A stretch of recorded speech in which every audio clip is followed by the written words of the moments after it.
guys, welcome back to another Eat This Not That video.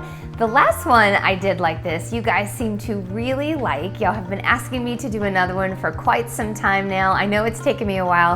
I had to kind of like psych myself up for it because it is a lot of food to make or prepare, but like I said in the last video, it's definitely worth it. I think it's super helpful for you guys to see this kind of stuff, so I definitely am excited to be bringing this to you today. As always, thanks again for being here. If you're new here, my name is Tia, and make sure you hit that subscribe button so you don't miss a video from me. I release one every Monday. If it's not a easy, simple, plant-based recipe, it's tips and tricks on how I was able to stick to this lifestyle really easily after decades of trying. So again, if you're new, make sure you subscribe. All right, so it's no secret, these types of videos are so awesome because they show you how you can eat some of maybe your favorite vegan meals or snacks, how you can continue to still eat them, but just with more nutrition and less calories. And I also want to say, if you stumbled upon this video and you're not a vegan, it's okay. You can continue to watch because even though these meals are vegan, you can still kind of insert, your own standard American diet meal in here and then just watch me transform it into a healthier version. And so I think it might still motivate you to transform some of your meals. So without further ado, I'm gonna go ahead and get my butt up here and we're gonna go make some meals. So we are gonna take just some regular old steak cut French fries that I bought from the store.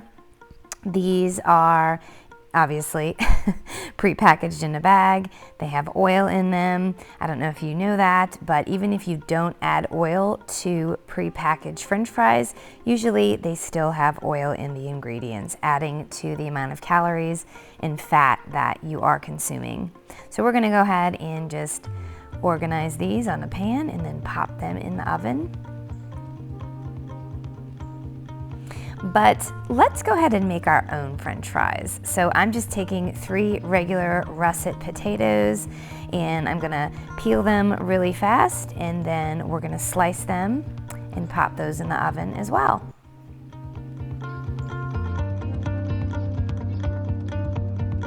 And I actually ended up only using 2 of the potatoes. Now here's one of the tricks to getting crispy French fries in the oven without oil, because I'm not using oil. You can soak them overnight to get all the starch off of the potatoes, or if you want to do it faster, you can go ahead and soak them in warm to pretty hot water for about 10 minutes, and that helps as well. But after I went ahead and did that, I chose to soak them for 10 minutes. I just went ahead and laid them out on this baking sheet. This is actually for bread, but I like that the heat can get underneath and crisp them up. So I'm just gonna go ahead and add salt to these. You can add any seasoning that you want. I'm gonna throw a little garlic salt or garlic granules on there. I really love that on my fries. And then I go ahead and put a little Italian seasoning as well.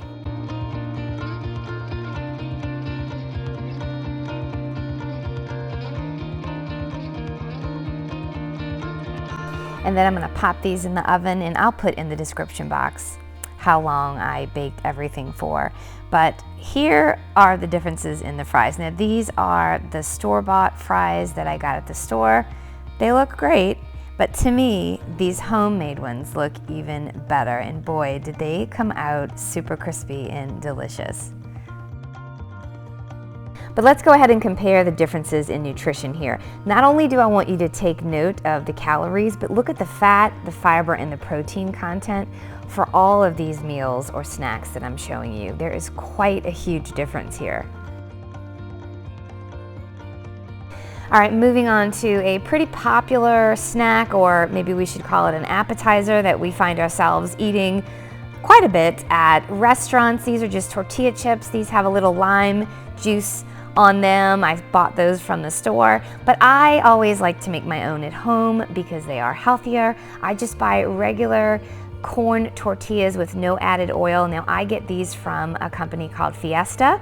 I'm just gonna use a pizza cutter, or at least I'm trying to cut them, it looks like.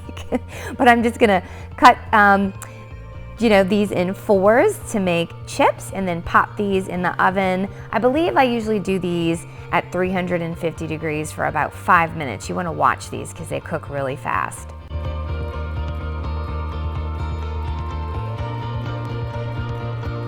All right, so here are my actual chips, y'all. These came out so freaking crispy.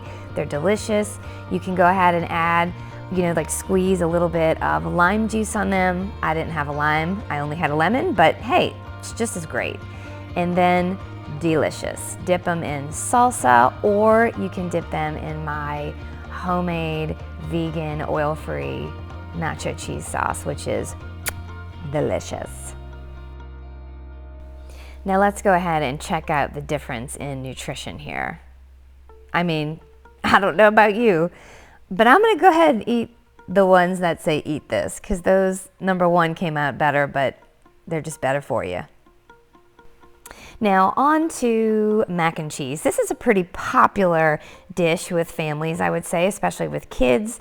This that I'm making right here is a very popular vegan mac and cheese. It is absolutely delicious, but it's not that great for your body. So we are, or I'm gonna actually right here squeeze out the rest of this cheese and mix this around, and then we're gonna go ahead and make a better version, a healthier version.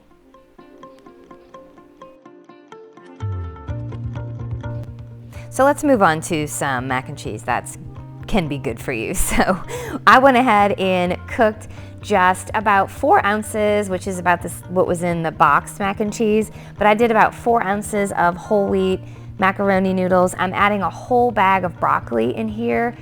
This is frozen broccoli that I cooked just to add more volume and bulk to this dish, and of course, nutrition. So I'm just mixing that around a bit, and then we're gonna go ahead and add my vegan, oil-free, low-fat nacho cheese sauce. Now just because it's nacho cheese sauce doesn't mean you can't use it for this. I mean, it's cheese sauce, it's delicious. I'm adding about 4 tablespoons, 5 tablespoons, just a little bit more, and then mixing that around. And you guys, does this come out good? You can add a little salt if you want, which I always do. And my entire family loves this dish, and it is a lot of food. Look at the difference in these two. Now let's compare the nutritional information here. There's quite a difference there, and I gotta say mine tastes a bit better, I think. All right, moving on to everyone's favorite breakfast item, right? Donuts. Now, again, these are store-bought donuts. I wanted to buy the chocolate glazed ones, but they didn't have them, so I just got the regular cake donuts, which are just as yummy. But they're not great for you. So we're gonna go ahead and make our own donuts. Now, the way that I make these is just with 1.5 cups of flour, brown sugar, baking powder, cinnamon, baking soda. I'm just mixing all of these dry ingredients together, and then we're gonna go ahead and mix some wet ingredients together. Don't worry, I'm gonna put all of this in the description box for you. And for the wet ingredients, I just go ahead and mush up about 2 bananas. Now I do this for sweetness. The base of these donuts end up tasting like banana bread, if you will, but if you don't want them tasting like that, you can use a little maple syrup to sweeten, or a little bit more brown sugar, or coconut sugar. I just, again, like to do the bananas because it's using whole plant foods. So I'm just gonna go ahead and mix these wet ingredients together, and then we're going to combine the wet and the dry ingredients, mix that really well. And then I'm gonna whip out my donut silicone molds. These are non-stick because, as you know, we're not using any oil to bake this in the oven. So these are amazing. I'll link these in the description box for you. I love these molds. I'm gonna pop these in the oven. And then while those are cooking, I'm just gonna make my chocolate sauce. Now to do this, I use about 1 tablespoon of vegan chocolate chips. I put about 1 tablespoon of unsweetened cocoa powder, and about like 1/4 cup milk. You gotta kind of feel it out. And then I stir it up really well, pop it in the microwave to melt it, and it is really awesome. So when the donuts are out and they're cooled, I just pop them out of the little mold. I sprinkle a little bit of powdered sugar on there. This is obviously optional if you would like. And then we're gonna drizzle it with the chocolate sauce. Oh yeah. Now let's check out the differences with nutrition here. Now this is for one actual donut, but man, would I much rather eat the chocolate covered ones. All right, and last but not least, ice cream. This is chocolate chip peanut butter swirl, vegan, of course, just from the store. I'm gonna go ahead and scoop out, I believe, 4 scoops of this.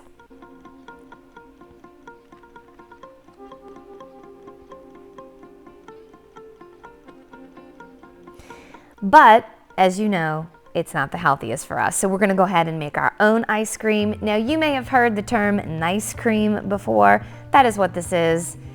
It's not ice cream, it's nice cream because it's nice for our bodies. And to do this, I am just using about 3 frozen bananas, a little cap full of vanilla, and a tiny, tiny splash of milk. You want this to be thick, not creamy like a smoothie bowl. See how thick that is? So I am gonna go ahead and scoop all of that nice cream into this big old bowl.